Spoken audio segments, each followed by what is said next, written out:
Myself, Professor Rajagopal, currently heading the Department of Plant Science. Department of Plant Science was established in 1993 and has been supported by DST-FIST Level 1, Level 2, Phase 2 two times, and recently Level 3 was sanctioned towards infrastructure. The Department of Plant Science has state-of-art facilities including greenhouse where research and teaching can be conducted. This has enabled our students to pursue careers in advanced teaching and high-quality research, a fact of which we were immensely proud. Department offers masters in plant biology, biotechnology and molecular microbiology and PhD programs in plant sciences and also in microbiology. Besides being actively associated with the teaching in masters in biotechnology, integrated masters of science in systems biology and MTech bioinformatics programs of School of Life Sciences. We have also recently started a NEP course integrated MSc plant biology and biotechnology and also molecular microbiology. The Department of faculties have been successfully securing various grants, extramural grants from wide range of national and international funding agencies. And department research activities are supported by prestigious organizations such as DBT, Ministry of Environment, CSIR, DST, INSA, ICAR, DAA, IAR, and Ministry of Environment, UGC-ISF international grants, Indo-Japan, Indo-Hungary, Indo-Bulgaria, Indo-Netherlands programs like that. And also Humboldt Foundation, International Atomic Energy, and Rockefeller Foundation, and Indo-French Center Promotion of Advanced Research of the European Union and Third World Academy of Sciences. Our faculty have active collaboration with international organizations with the USA, UK, Germany, Japan, Israel, France, Hungary, Belgium, Russia, Bulgaria, etc. The major area of research in the department includes cellular plant physiology, functional genomics, environmental sciences, plant microbial interactions, systems of plants and bacteria, and photosynthesis and abiotic stress, and other related frontier areas of plant science.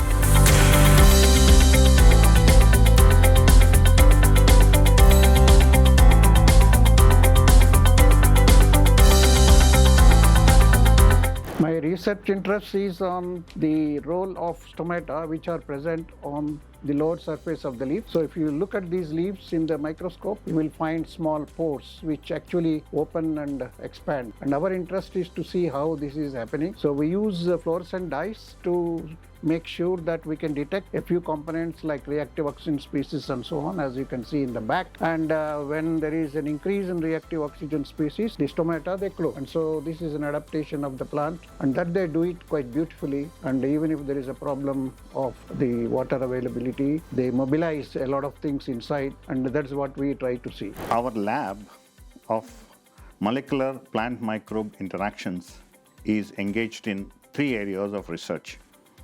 Scaling up of a nanotechnology process to develop a biopesticide based on our own publications and a patent, developing beneficial bacterial synthetic communities for pigeon pea, chickpea, groundnut, and other crops to improve crop health.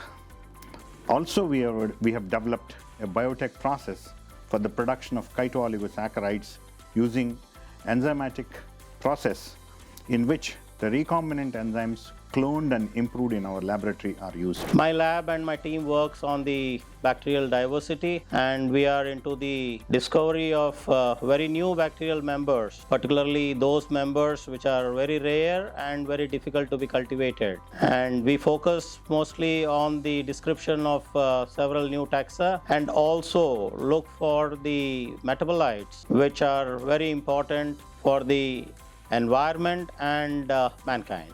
My team, we are roughly around 11 of us, and most of us, we are working on the discovery of new taxa and very novel metabolites. Importantly, very new phylum members like Planktomyciota and Vercomicrobiota. And also we work on the predatory bacteria which are very important as live antibiotics. My area of expertise is in plant genetics and plant biotechnology. Presently, we are working on crop plants as well as tree species with the focus on genetic diversity analysis, plus tree characterization, drought stress tolerance, seed dormancy, and in vitro based approaches for enhancement of the secondary metabolite. In Pterocarpus, we have developed DST-SSR markers and utilized them for characterizing the genetic diversity, and also developed methods for enhancement of the secondary metabolites and using transcriptome and metabolome approaches. We are investigating the genes involved in enhancement of the specific secondary metabolites. Our laboratory is working on photosynthesis, mainly focused on structure and function of both photosystem 1 and photosystem 2 under abiotic stress. We also have been working on acclimatization process of photosynthesis through non-photochemical punching and also state transition mechanism. These two are very important during the acclimatization process. During this acclimatization process, a lot of structural reorganization is happening, and also not only the structural reorganization, there is also protein aggregation is happening. This was we have recently published in Plant Journal and PBA and several other reputed journals. Our students also focused mainly various aspects of photosynthesis through biophysical and molecular aspects also. Recently we have started develop a CRISPR technology in our lab. Professor Sharda D's research group focuses on identifying bioactive principles from medicinal plants traditionally used for cardiovascular disorders. Using cell culture models of inflammation and oxidative stress, they study these bioactive compounds and also screen the toxicity of biomolecules and nanomaterials for healthcare applications. Additionally, the group works on enhancing the production of these bioactive metabolites using microbial technologies. Herbal medicines, historically recognized for their atheroprotective properties, require deeper investigation to understand their molecular mechanisms and identify active chemical constituents. These studies are essential to integrate them into modern medicine. Unlike modern pharmaceuticals, herbal medicines contain multiple active ingredients targeting various pathways, making them promising for addressing multifactorial diseases.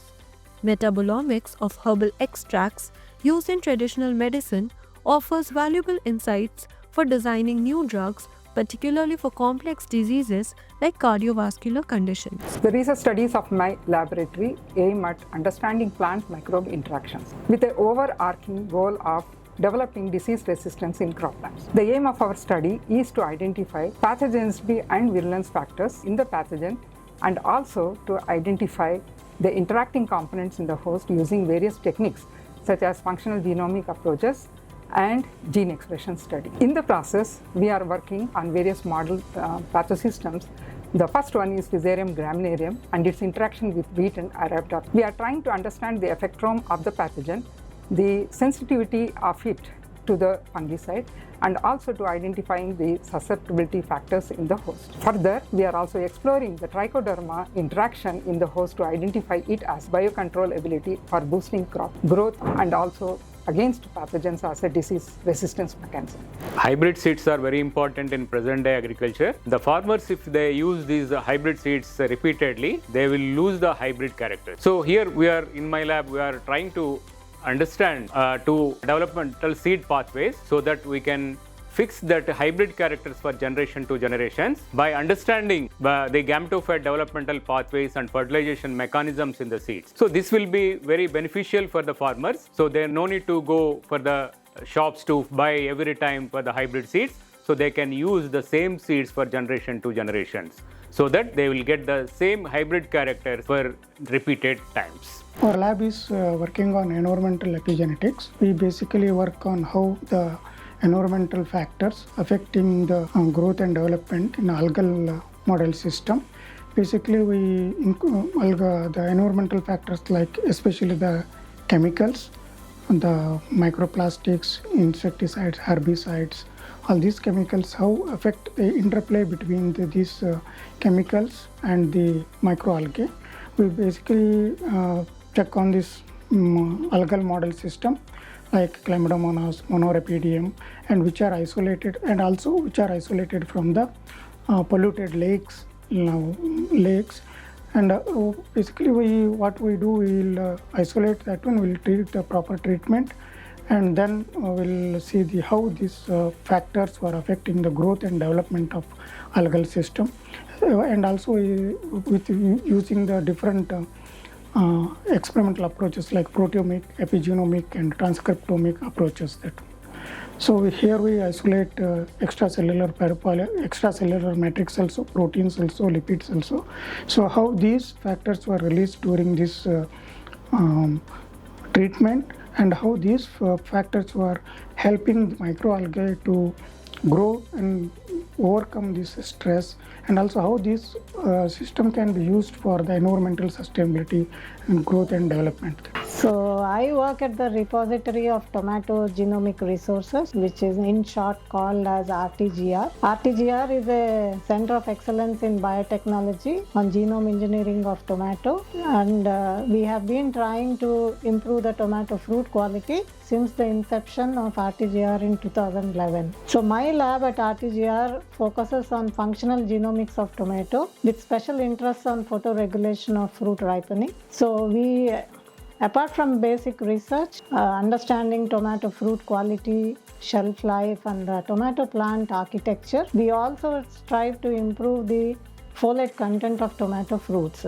We use functional genomic approaches by identifying, isolating, and characterizing novel alleles in the candidate genes using gene editing, tilling, as well as natural variations existing in the tomato population to achieve our goals. We have been working on a disease resistance of rice using allele mining approaches. In this approach, there are many varieties or many rice relatives available around the world which are highly resistant, and many of them we do not know why they are resistant. So we are trying to understand why they are having resistance, whether they have any disease resistant genes. And if they are having some disease resistant genes, I am trying to implement or take those disease resistant genes and apply to the susceptible variety, so that a susceptible variety can become a resistance. So basically my work is using genomics, transcriptomics, proteomics, and metabolomics approaches. Simultaneously, there are certain varieties which is highly susceptible, and what happens that once the pathogen attacks, they are using the susceptible mechanism, and these are some sweet gene related products. So once the pathogen is using sweet gene related products, they are able to survive properly, and in that case a plant is not able to fight with that disease or with that pathogen. So other mechanism or other approach is, if we suppress or knock out those susceptible gene and then see whether it has become resistance. So this is the another approach in which the susceptible gene will be knocked out or suppressed, and then the plant variety will become resistance. So these are the different approaches which we are using for the crop improvement of rice. My group has two research interests.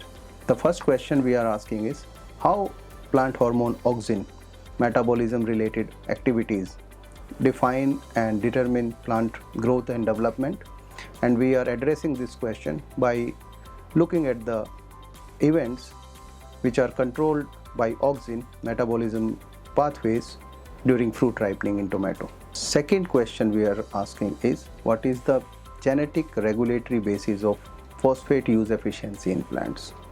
This question we are addressing by employing a toolkit involving several techniques, including gene editing, to find out the molecular events which determine phosphate use efficiency in plants. This question we are addressing using tomato as a model system with an intention to translate it to other crops. We are also using nano biotechnology tools to develop smart phosphate fertilizers with higher agronomic efficiency, so that the overall phosphate fertilizers usage in the agriculture system can be reduced. We are engaged in understanding epigenetic and genomic responses of plants towards different climatic conditions. We use Indian Himalayan Arabidopsis thaliana populations. Those are growing at different altitude ranging from 600 meter to 3700 meter above mean sea level. This gives us an opportunity to explore the modification that has been adopted by the plants in response to different climatic conditions. We are trying to understand those modifications, especially in terms of epigenetic modifications such as DNA methylation, histone modification, small RNA, and long non-coding RNAs. Those are actual factors that are helping the plants to adapt to the climatic condition, especially in the natural and the high altitude elevation where plants are exposed to extreme weather conditions. We'll use these traits for better crop management. My lab's specialization is plant virology. We work, we use plant viruses as model systems and develop, approaches to contain the viral pathogenicity. And basically, host pathogen interactions is a complex scenario. We use plant viruses as model systems. We have Cucumis necrosis carmovirus, and we have Ilar virus, and we have papaya ring spot viruses, and all those things. We study cell biology, and we study viral pathogenesis, and we study different viral aspects using different molecular approaches. And our specialization is confocal microscopy using reporter genes like GFP and other reporters. This is the Systematic Ecology and Evolutionary Biology Lab in the Department of Plant Sciences, University of Hyderabad. Here in this lab, we focus on studying evolutionary biology to answer basic questions such as biogeography and character evolution, and how these characters are adapted according to the local ecology. The regions what we work are in the Deccan Plateau, mainly the dry adapted region of the Deccan Plateau. Here I use molecular tools, especially genomic tools, to study close evolutionary relationships, and based on these questions I answer questions of ecology and evolution. Hi, this is Madhu Prakash.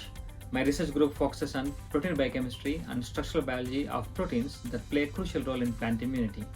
Our work aims to develop technologies for identifying and generating novel biomolecules that enhance plant immunity. We leverage the cutting-edge protein engineering strategies and advanced techniques like crystallization and cryo-EM to address fundamental biological questions in the field of molecular plant microbe interactions. I feel proud in saying that our lab is the only lab that works exclusively on millets among all the central universities.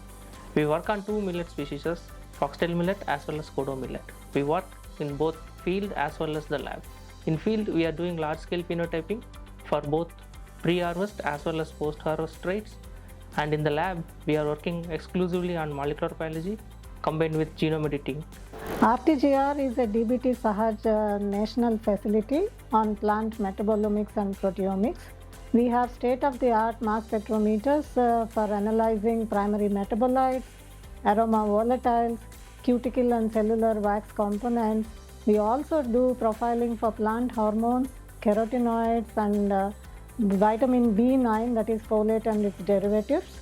We also do proteomics work as well in our facility. The faculty have a track record of publishing very good journals like Plant Physiology, Plant Journal, Journal of Experimental Botany, Green Chemistry, New Phytologist, Molecular Plant, Planta, Photosynthesis Research, Journal of Photochemistry and Photobiology, Plant Physiology and Biochemistry, Physiology Plantum, Journal of Biological Chemistry, Trends in Plant Sciences, Molecular Breeding and Phytopathology, Molecular Plant Microbial Interactions, International Journal of Systems and Evolutionary Microbiology, and Applied Microbiology and Environment, etc. So our faculty are all involved in various PAC members like a DST, a DBT, and other task force agencies. So several of faculty have national and international awards. Like most of the faculties are having a major science academy awards like a Third World Academy and Indian National Academy of Sciences, Indian Academy of Sciences, National Academy of Sciences, and National Academy of Agriculture, etc. The glory of the department glittered with the rare and covert awards like a J.C. Bose National Fellowship and K. Ramaya Memorial Award, K.C. Mehta Memorial Biennial Award, National Academy of Agriculture Award, Dr. E.K. Janaki Ammal Award for Microbial Taxonomy, and also Tata Innovative Fellowship by DBT. Our young colleagues have won various national awards, like received fellowships, Singh Obama Fellowships, University Chancellor Awards, NASI Scopus Awards, and National Science Academy Sciences, and Young Scientist Platinum Jubilee Awards, and G.D. Naidam Award, and Indian National Young Academy of Sciences, and Arogya Govind Khurana Young Biotechnology Fellowships, and INSA Associate Fellowship, etc. The department actively conducting several national and international workshops and conferences. The department is known to organize workshops like a global initiative of academy networks that is called GIAN, and several international conferences. Our alumni of the department are very well settled in India and abroad. There are many places, there's faculty, and also many of the scientists, they have also started their own companies, like they become entrepreneurs. That shows the department academic strength. Thank you.